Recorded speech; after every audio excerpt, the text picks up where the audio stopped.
Hi, everybody. My name is Travis, and this is the Daily Travesty. Welcome to the second episode of Art of War, the show where we express appreciation for art and artists that help bring the game of Flesh and Blood to life. I love the fab artwork because for me, it's the primary way that the story of the characters in Wrathe gets told, and the artwork brings to life the events happening in that world. The cards and the gameplay aren't just numbers, the names, mechanics, and artwork all tell the story. I really started to notice this when the artwork for the classic battle set came out. Dorinthia is one of my favorite heroes, probably my favorite hero. And since the Rhinar versus Dory artwork dropped, every time I sit down to play against an opponent and they flip over Rhinar, I get this extra little boost of excitement. Like, all right, this is the grudge match. It's go time. I have to win this one for all the Dory players.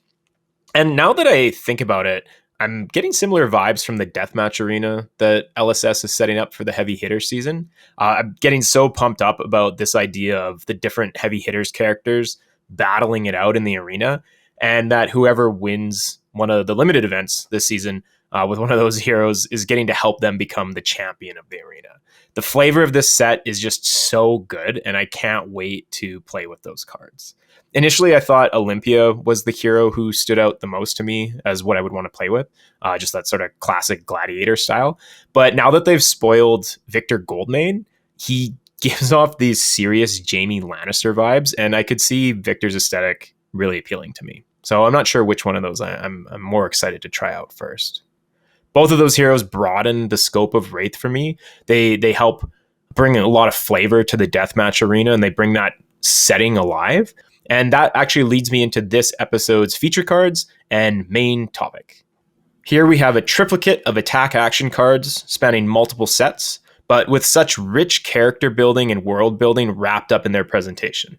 On this episode of Art of War, we will be looking at the amazing artwork and storytelling of Phu Thieu through the cards Widowmaker, Exude Confidence, and Swarming Gloomveil. The card I want to start with today is Widowmaker from Outsiders. Now, right away, this card transports us into the pits. We have the underground networks of canals and caverns and alleyways where deadly characters like Azalea and Azuri stalk around, carrying out their various contracts. In this artwork, Phu sets the scene for us right away. We have dark corners, everything's lit from above. We see this blue-green murky hue coming from reflected light that's either being reflected off walls of rock or perhaps water. Maybe there's some kind of murky underground lagoon down here. We have everything being lit by eerie red lighting, almost like it's too dark down here to be lit properly at any point in time. The sunlight doesn't reach into the pits, and what we have to make do with is sort of these dull red lights that cast shadows everywhere. Front and center, filling up most of the frame, we have a pile of corpses here that's been hidden in some back alley out of the way. And what does that say about the world, that this pile of corpses can just go unnoticed? Or perhaps it has been noticed and ignored for one reason or another. The pits are such a brutal place. People are just trying to keep their heads down and their noses out of business that isn't theirs. In the middle here, we have an unforgiving killer sitting on her completed contracts. We can see the red fletching of the arrows in her quiver, matching the arrows protruding from all of these targets. When Phu was working on this piece, it was initially titled Black Widow. And I like to think that this fletching is like her calling card, right? That if someone is killed with a red arrow in the pits, everyone in the district knows that it was the Black Widow who completed the contract. Despite the subterfuge in the pits, it's always a very showy place, a place of big egos. We see the wanted posters in the background of this piece, and this is a place with so much crime and such heinous crime that wanted posters are displayed openly. Maybe these wanted posters are even for the Black Widow, and she's gone and grabbed them and displayed them proudly in her lair. When playing Outsiders Draft, Widowmaker quickly became one of my favorite cards. It just so perfectly matches the tone of this set. One of the things that LSS does an excellent job of is matching card mechanics to card themes and to the flavor of the card itself, and this one is certainly no exception. The Widowmaker has seen through any tricks you might play or traps you might lay, and has planned her job so perfectly that she's nullified any defenses you might take. In that case, making you not able to play D-reacts. And if you aren't looking for the danger, or perhaps you know the danger is coming and you've turned your back to her to try and run away, her aim is going to be that much more deadly. It's actually better just to face her head on and try to defend yourself. In this case, with multiple cards. Even the name of this card, Widowmaker, is character building here. Once she takes your contract, you're already dead. You just don't know it yet. Your existence is an afterthought. Our time is better spent thinking about the living you've left behind. You don't even deserve to be talked about in a present tense. She isn't killing targets, she's making widows. Phu has done a ton of work for Fab, including some very iconic class cards like Swarming Gloomveil, Swing Big, and Bolt of Courage for Bolton. As I took a look at the library of Phu's artwork for Fab, I noticed that there's this common theme in their art, that it's full of clues about the setting of the work. Much like in Widowmaker, there's a full story happening in the background of many of these pieces. Here, we see falling rain soaking the ground of a recent and still smoldering battlefield. An oblivious town guard, unaware of the threat behind or the swift death that just befell his comrades. The pack of thugs bristling in the background while the face of the group intimidates travelers on the road. Think about the stories being told here. The brutes from the Savage Lands are big, muscly, and deadly, sure, but the artwork here does so much more to give us that real sense of their ferocity and barbarism. This is not just a brute swinging a club. Its swing as it bellows and charges causes an entire squad of armored men to panic and flee. Water sloshing to the sides, blood splattering everywhere as multiple men are swept aside like grass. And here, sure, the brutes are deadly to encounter, but death is just the start. They will literally tear you to pieces, possibly while you're still alive. This is not a battle. This is the very definition of a massacre. Stories about this defeat by surviving witnesses or perhaps search parties who come upon the site too late are going to tell a very grotesque story. This fear of the brutes will spread throughout the surrounding countryside and cities. People are going to fear going into the forest itself for generations and generations because of what they see. This game is more than numbers on cardboard.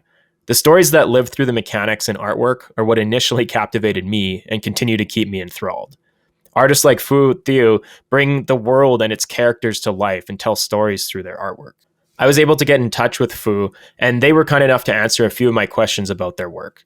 The first being, at what point do they add these little details, like the pack of thugs in Brandish, or the wanted posters on the wall in Widowmaker? They said that they do this right from the beginning, not as an afterthought for the final draft, but right at the start to clarify the ideas for the art directors, and to make the paintings more vivid. When the artists get their art direction from LSS, each piece comes with a story related to the moment or scene that it's meant to capture. And adding these little details right away brings even an early draft to life. Phu said that they aren't permitted to share the specific art direction from LSS because those stories might be related to future cards that haven't been released yet. But Phu was kind enough to provide me with some of their initial concept sketches for Widowmaker. In all these pieces, we see the pile of corpse showing up with some variations in clothing and posture of the main character. And of course, frame A and D have our wanted posters, adding extra detail here even with these low fidelity mock-ups. You can even see in a few of these sketches some familiar looking arrows. Panel A and B show arrows laced with frailty, and panel D shows an arrow laced with inertia. These are interesting choices to me because Phu themselves did the art for Lace with Blood Rot, so it's interesting that they chose to showcase the other styles of arrows in these drafts. I have no idea what the arrow in panel C was laced with, but I really like the ultimate decision to go with this posture and arrow position. The character holding the arrow stabbed into the body conveys ownership over the kill, dispassion about the violence, just another contract. And the forward lean here communicates that the character is considering someone out of frame. Maybe it's the contract holder, or maybe it's a potential new client. Black Widow appears to be lounging on their kills. We've got crossed legs, we've got an arm stretched back, but they're still ready for action. One foot on the ground, forward bend, able to lean forward and stand up at any moment. The pits are always dangerous, and even if you think you are hidden down an alley amongst trusted acquaintances or clients, you need to be ready for action at any moment. I asked my friend Adrian what he thought of this piece, and he had a different interpretation of this posture. That the way we are forced to look up at the character gives a feeling of submissiveness or powerlessness. And when that's coupled with the open archway behind Black Widow, it's almost like she's inviting us to escape. Like maybe the POV character here is her current contract. She's taunting us. The way out is clearly visible, and it makes certain questions come to mind. We're wondering if the alley really means safety. Can we navigate the twists and turns better than she can? Could I stumble over this pile of corpses fast enough? The Black Widow enjoys when her prey runs away, when they turn their back. She enjoys that chase. We are caught up in her web, the path out visible, but is it a path to safety? I like the choice between these styles of keeping the legs bare as well. With the red fletching and the wanted posters, it conveys that idea again that the pits are really showy, that boastfulness and intimidation extend to people's wardrobes as well. The denizens of the pits use every tool available to them to get an edge, and perhaps Black Widow uses her sexuality as one of her tools to influence and intimidate those around her. One of Phu's personal style choices is to make their female characters look very attractive, but also very dangerous. They really enjoy making art with this concept of deadly beauty, and you can really see that come through here and in the other pieces we're going to look at, including here in some early sketches for Exude Confidence. We also see some of those main elements of the final piece already coming through. The smolder in the background, the rain whipped around by the wind, and the straight-on approach of this mysterious and deadly warrior, confidently strutting through the carnage. Some other initial sketches by Phu include a bit more action, with our character stalking confidently towards someone wounded on the battlefield, approaching to finish the kill. I feel like the piece that was eventually chosen fits the flavor of the card the most. The battle is done. The character is leaving it all behind them, assured that their business is finished here, not even worried about being attacked from behind or having to face any unexpected dangers ahead. We see the relaxed, almost seductive nature of their posture. Their blades are held in a more comfortable grip rather than being poised for future altercations. The way they are confidently strutting away from the fires in the background gives a sense of ownership. We are confident that she was the cause of that destruction. It isn't surprising to her. She isn't wary of it. She's the one who brought it.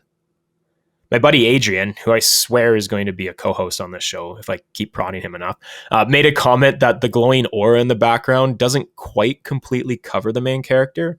Like, as she stalks away, she is always just a little bit ahead of it, or perhaps that she's pulling it along with her. The destruction is drawn to her, and subsequently so are we. Phu told me that they hope that the characters they've made for Fab are developed further in the game, so that the players will also get the opportunity to understand their amazing stories better. In particular, Phu is hoping to see the characters from Exude Confidence and from Swarming Gloomvale develop more. Phu has even done some of their own fan art for the characters that they've created. There are 2 different playmat projects that Phu did for Exude Confidence, one for Art House Syndicate and one for an online card store called Signaris Cards, which is actually local to me here in Calgary.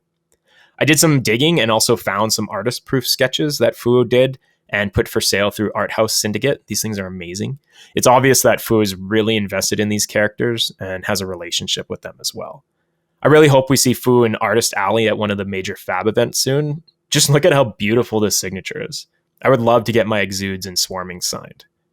Speaking of Swarming Gloomvale, this has to be one of the most stunning pieces of artwork in the whole game.